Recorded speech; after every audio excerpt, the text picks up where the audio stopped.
Section offence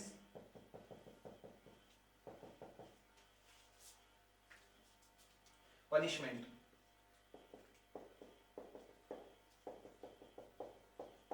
punishment section 55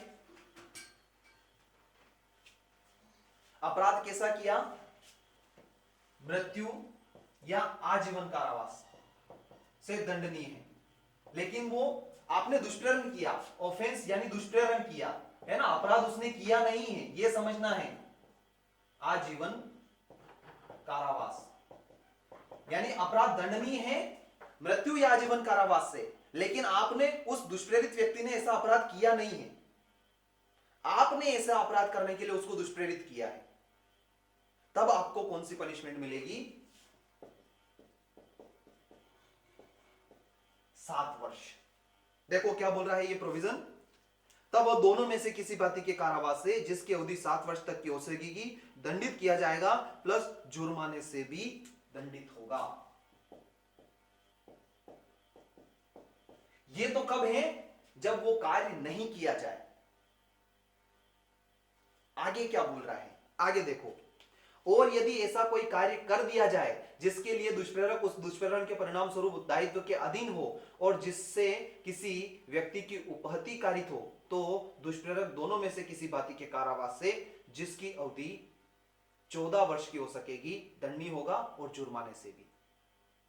जब वो कार्य कर दिया और उससे किसी व्यक्ति की उपहति हो गई, मृत्यु हो गई, जैसा कार्य करने के लिए उत्प्रेरित किया वैसा कार्य कर दिया, तो सेक्शन 49 में जाएगा। यहां पर क्या हो रहा है, या तो कार्य नहीं हो रहा है या फिर उस कार्य की वजह से किसी की उपहति हो गई है। कुछ नहीं हो रहा है तो 7 वर्ष, और उपहति हो गई है तो 14 वर्ष प्लस जुर्माना। आपने तलवार से हमला किया, वो बच गया, मृत्यु, अगर वो मर जाता तो वो मृत्यु या आजीवन कारावास से दंडनीय अपराध होता नहीं हुआ।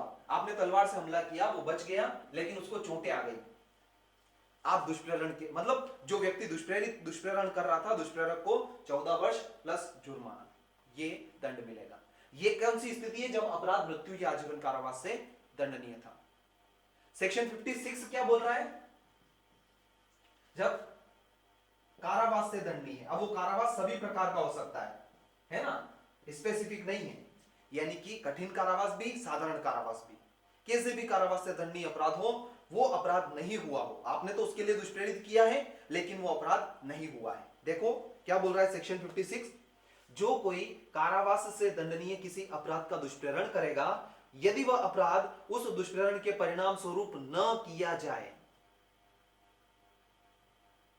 और ऐसे दुष्प्रेरण के दंड के लिए इस संहिता के अधीन कोई अभिव्यक्त उपबंध नहीं किया गया है, तो उस अपराध के लिए उपबंधित किसी भांति के कारावास से ऐसी अवधि के लिए जो उस अपराध के लिए उपबंधित दीर्घतम अवधि के 1/4 भाग की हो सकेगी।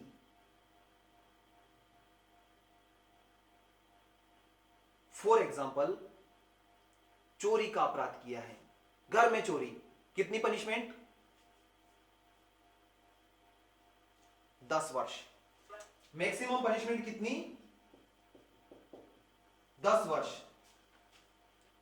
चोरी करने के लिए आपने दुष्प्रेरित किया, वो कार्य नहीं हुआ, दुष्प्रेरक को क्या पनिशमेंट मिलेगी,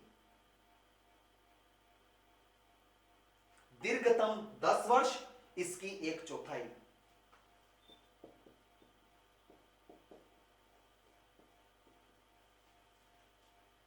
यही होती है 10 वर्ष की 2.5 वर्ष,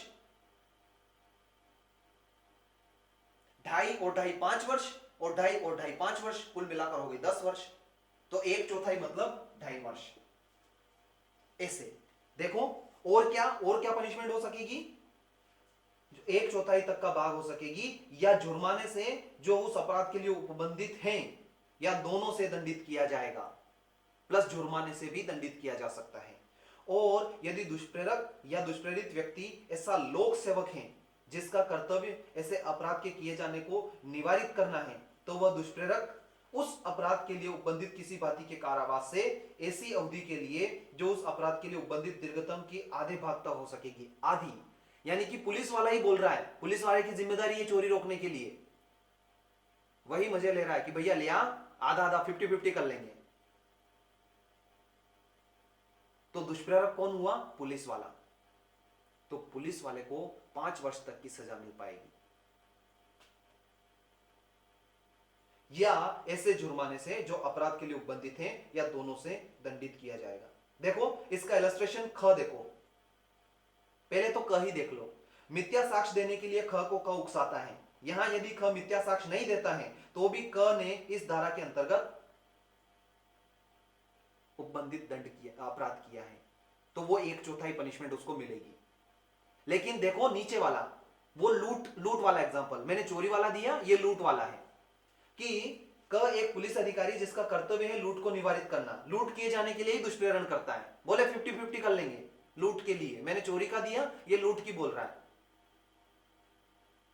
है ना, 50-50 करने की बोल रहा है। यद्यपि यहां लूट नहीं की जाती है, क उस अपराध के लिए उपबंधित कारावास की दीर्घतम अवधि के आधे और जुर्माने से दंडनीय है। ठीक है।